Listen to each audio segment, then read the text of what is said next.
Во тема на денот ставаме фокус на одбраната. Мој гостин, министерот Владо Мисајловски. Добро вечер и добре дојдовте. Благодарам на покана. Гостување во непосредно по вашето враќање од Минхенската безбедносна конференција.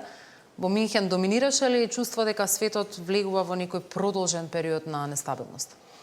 Па точно така, не само нестабилност, би рекол непредвидливост, што е можеби поточниот збор. Знаете што се случува, на колку фронтови веќе има, би рекол, и отворени војни, но она што се случува во одделни пака територии, не само во Европа. Сериозно е премногу она што се случува или може да се случува во Иран, она што се случува во Венецуела. Доминантно од европските лидери, би рекол, се тарифите исто така, што многу економски ги задираат, но тоа значи како и безбедносно да ги полнат буџетите, што е вака најголем предизвик. Едно од клучните прашања што се отвори оној отворен дел каде што сите може да го видите, како Европа ќе се снајде, односно како Европа и сите земји ќе го зголемуваат својот буџет, дали влијанието на Америка ќе се намалува, а тоа ќе значи поголема отпорност, поголеми вложувања, поголеми буџети на земјите од Европа, вклучително и на нас, иако ние сме земја членка на НАТО и моментално буџетот е историски најголем, се поставува прашање дали Америка ќе биде, се разбира, се уште поголемиот брат во секоја една ситуација, непријатна или каква и да е. Има ли Европа капацитет Тоа да носи поголем товар мора, за својата безбедност? Мора. Ова е клучното прашање што се отвора. Дали може, дали мора и што ќе се случува наредни години. Поготово може да се види сега дека Германија прави најголеми вложувања во последниве десетици години директно во одбраната, што е еден сериозен импулс за целата Европа. Дали европските лидери може да ги наметнат политиките за утре да се седне на маса конкретно помеѓу Русија и Украина, тоа го гледаме дека без САД тоа не може да се случи. Да. И она што е исто интересно прашање што секој го поставува, како САД ќе заврши со ова преговарање помеѓу Русија и Украина и каде ќе биде Европа? Дали Европа директно ќе учествува, индиректно, но гледаме дека без САД се разбира таму не може да има мир. И ние го поздравуваме ова што го прави американската администрација, односно претседателот Трамп, бидејќи со оваа иницијатива само може да се стигне до мир. Веќе 4 години има таму секој ден како ги надвои, за жал. Видовме средба на македонскиот премиер со Зеленски. Се спомена во известувањето до јавноста дека сме се заложиле за праведен мир. Малку е нејасно која е таа наша позиција, што е праведен мир за македонската влада. Видете, праведен мир, ако го гледате како толкување, неколку договори имаше претходно, каде што двете страни се договорија да го почитуваат она што е на хартија, но потоа гледаме дека повторно се влезе во војна помеѓу Русија и Украина. Односно, последниот договор од Минск не се испочитува во целост.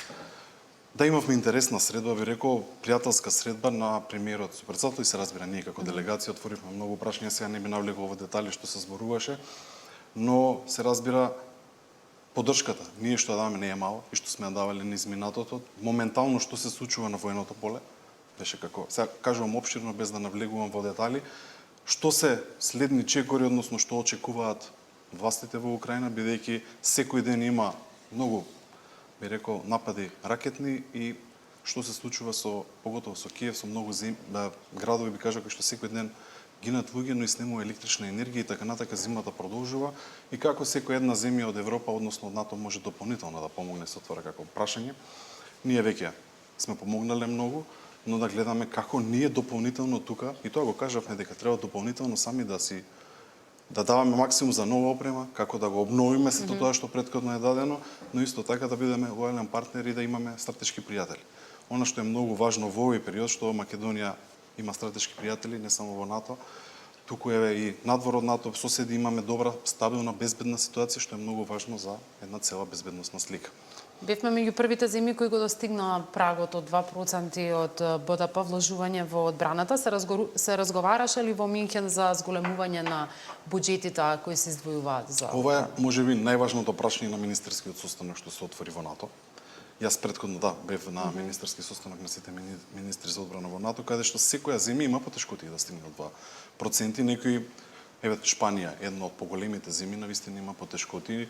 Некои земји мора да се одречат од многу работи во своите влади, каде што и би рекол им се намалува рейтингот поради тие причини.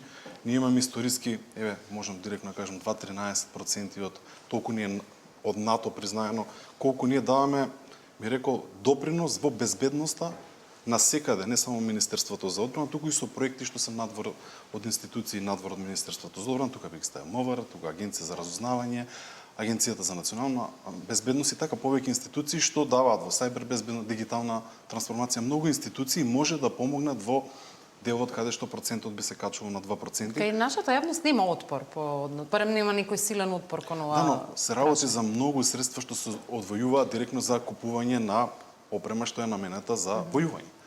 И многу би сакале, многу институции кога зборувате на влада би сакале повеќе да се дадат за, не знам, за нови апарати во здравството кои што секој од нас сака. Така. Или за нови градинки, и јас се слагам, апсолутно.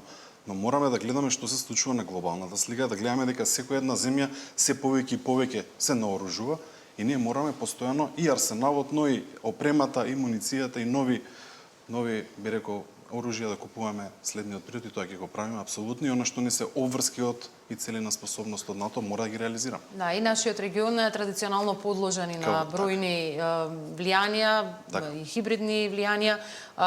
Се дебатирали на ваквите состаноци, споминавте сте били во Брисел на министерскиот состанок и во Минхен за ранливоста на нашиот регион. Да, јас секој состанок, апсолутно на секој мој излегување, иако тоа е во затворен круг се разбира со доверливост, секогаш ќе отварам темата за регионот Балкан, би рекол, Западен Балкан, но што се случува за нашата мисија, поготово во КФОР, нашите припадници што се таму, колку е важно да продолжи таа мисија, но и моите колеги исто така од регионот секогаш ја отварат, бидејќи знаете, сите земји членки не на сите им е подеднакво приоритетно во нивниот говор што да обрнат повеќе внимание. Дали некој треба да зборува за процентот, за колку средства ќе одвои или Арктикот или така натаму, различни теми, но Балканот секогаш ние како земји го отвараме бидејќи многу значаен. И мислам дека треба многу да даваме и ние како тема да биде, би рекол, сигурен и безбеден, бидејќи знаеме какви се може да се состојбите, но еве ова можам да го кажам дека гледаме дека и од нашиот стратешки партнер, но и поголемите земји некако помалце се гледа на таа точка, каде што ние или можеби полека таа мисија во КФОР полека може и малце дослабне, но затоа сме ние тука да го криваме прашањето и да покажеме на важноста, бидејќи на крајот од денот во нашето окружување се до тоа. Но нас што сакам да го кажам еве директно, ние како институција, односно Министерството за одбрана и армијата можеби е најдобар пример како имаме однос со сите соседи.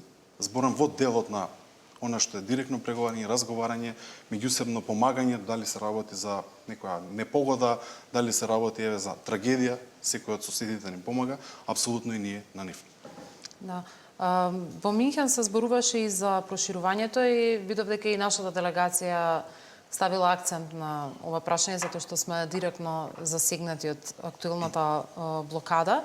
Почнува ли Европската унија во контекст на регионот да го третира и прашањето на закочените интеграции не само како политичко, туку и како безбедносно прашање? Па можевме да слушнеме директно и од канцеларот на Германија, но и од останати европски лидери дека процесот на проширување премногу трае и дека некои земји навистина треба час поскоро да влезат. Но ова, знаете, со години се кажува. Постојано нели има прозорец на можности, постојано е нешто треба дополнително направено, но премиерот постојано истакнува што е направено овие изминати 30 години за ние уште да бидеме во чекалната. Но една од главните теми што сега е отворена во Европската унија е одбранбената политика. Дали посебна армија, посебна, односно заедничка безбедносна политика, да имаат некој заедничко вложување, но тоа се многу сериозни пари. Ние да сме внатре во Европската унија, многу други мерки ќе може да ги користиме.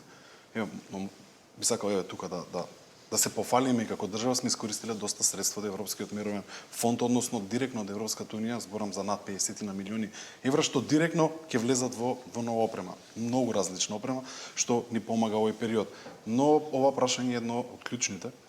Ние пак ќе кажам како министерство, и јас како министер на секој еден состанок отворам и ова прашање, бидејќи се спојуваат интеграциите со заедничката безбедносна надворешна политика, апсолутно. Бидејќи ние сме усогласени со таа политика. Зборам во делот на одбрана. Да, вие велите во повеќе ваши изјави Македонија во одлична безбедносна состојба, но нели е Македонија поранлива, земајќи го предвид фактот дека е со закочен евроинтегративен процес? Точно. И тоа е дел од оние брифинзи каде што, сега видите, морам да бидам попрецизен.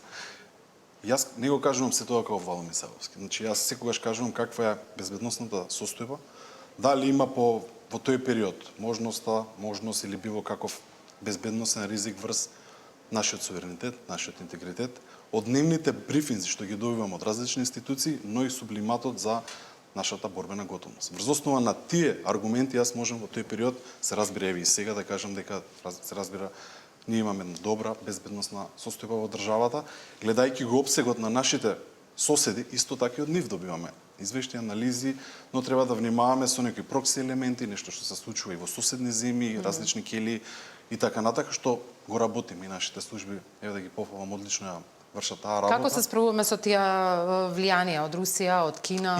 Има доста сайбер закани, има хибридни закани, зборам во делот неконвенционални закани, каде што може, не знам, со економска, политичка мог да загрозат некои, би рекол, институции, има напади во доста институции, каде што тие се од ден на ден проверуваат, се гледаат, но можам, ева, директно да се заблагодарам и на нашите стратешки партнери што директно ни помагаат во оваа, би рекол, борба со овие надворешни закони. Ова прашање ќе биде едно од актуелните прашања во наредните десетици години, вклучително заедно со вештачката интелигенција.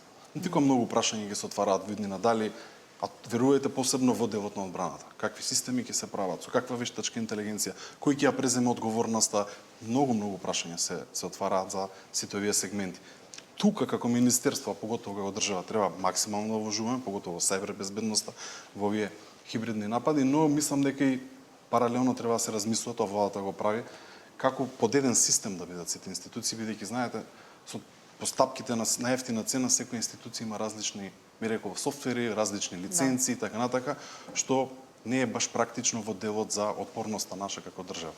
Тоа треба полека да се следи целосно и се разбира да бидеме во контакт со нашите стратешки партнери, бидејќи они најдобро може да ни помогнат и да не обучат, се разбира.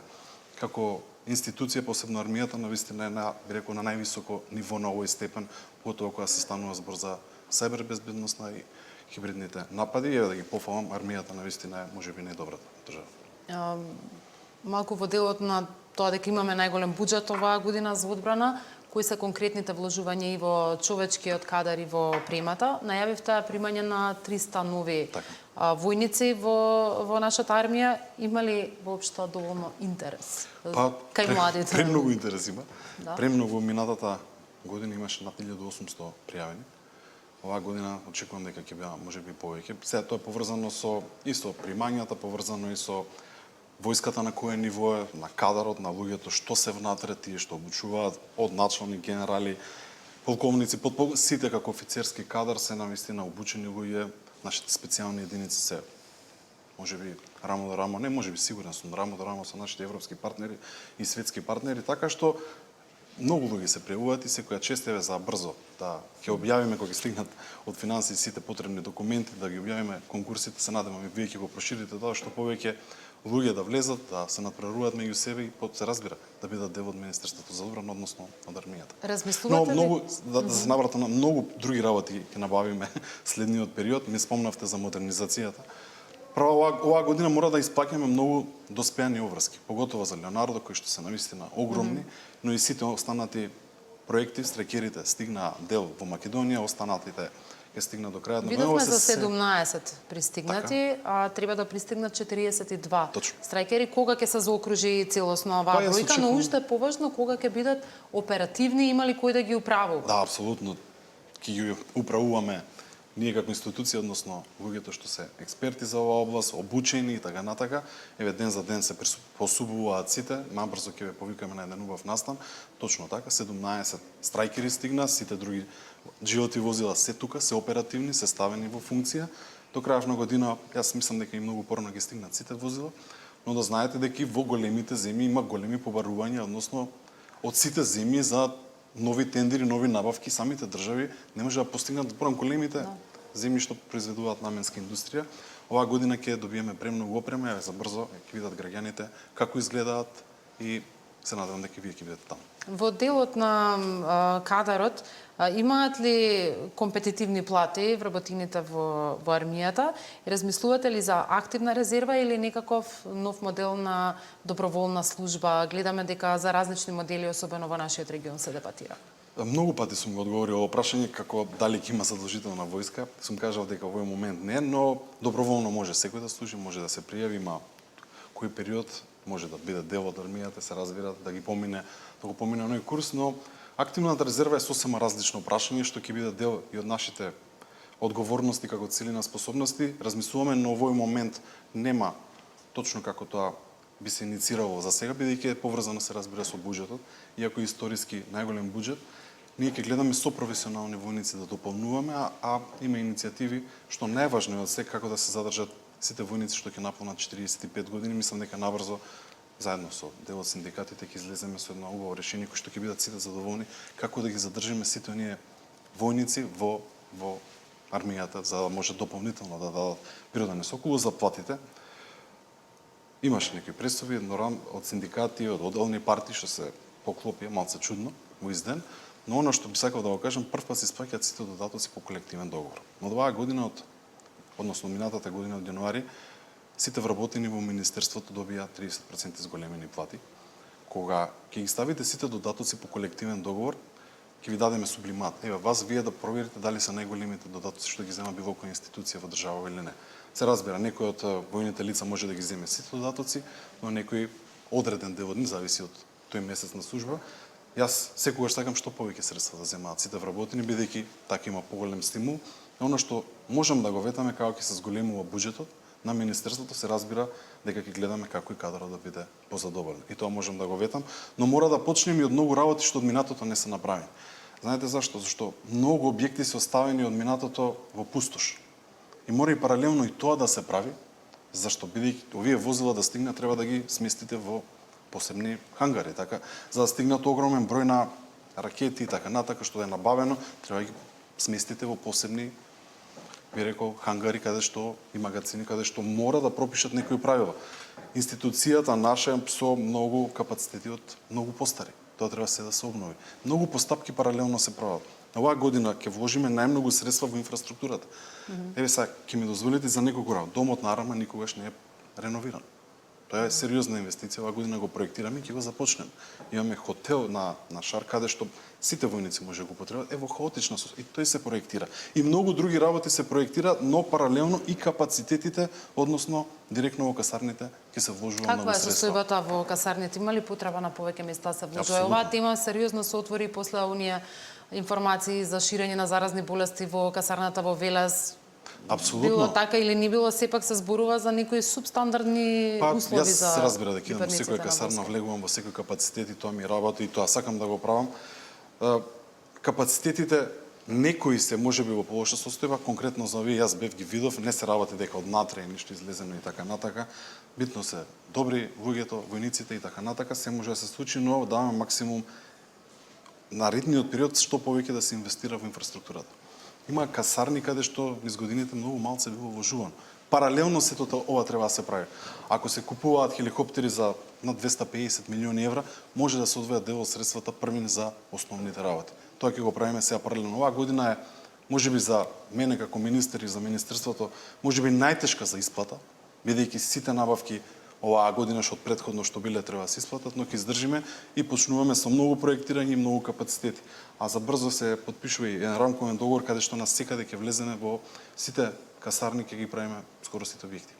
Добро, ќе ја заокружам тука темата поврзана со јавната функција која извршувате. Вие бевте и подпредседател во ВМРО ДПМН. Неодамна со одлука на највисокото тело се направи промена. Укината е вашата функција. Нема повеќе подпредседатели во ВМРО ДПМН со објаснување дека се создава рамен терен за сите потенцијални идни кандидати за наследник на позицијата партиски лидер. Дали гледате вие на тоа како создавање на рамен терен или како централизирање на моќта во Христијан Мицковски? Видете, јас сум израснат во партијата, од дете сум во сите структури. Никој од нас, ќе го кажам јавно, не е венчан за функција. Па не мора ние сите да имаме партиски функции. Еден ден тие ќе завршат, се разбира. Има супер луѓе, прекрасни луѓе во комитет што може нормално да ги наследат тие функции. Јас 8 години бев подпредседател, сега сум повторно член во извршниот комитет и сум благодарен што можам да допринесам на било какво ниво и да немам функција, јавно кажам, ја ќе видам повторно член на ВМРО бидејќи тоа си го сакам. Јас ги почитувам комитетите, структурите и тоа е нешто што не се опишува туку така, но дали има рамен терен, мене овие луѓе ми се пријатели, ќе ги гледам постојано пријателски, а навистина ми е чест да ја да бидам и да помагам во првиот, би рекол, ешалон на луѓето на премиерот. И председател. Владо Мицеловски, во тема на денот ви благодарам за гостувањето Благодарам и на вас. вечерва.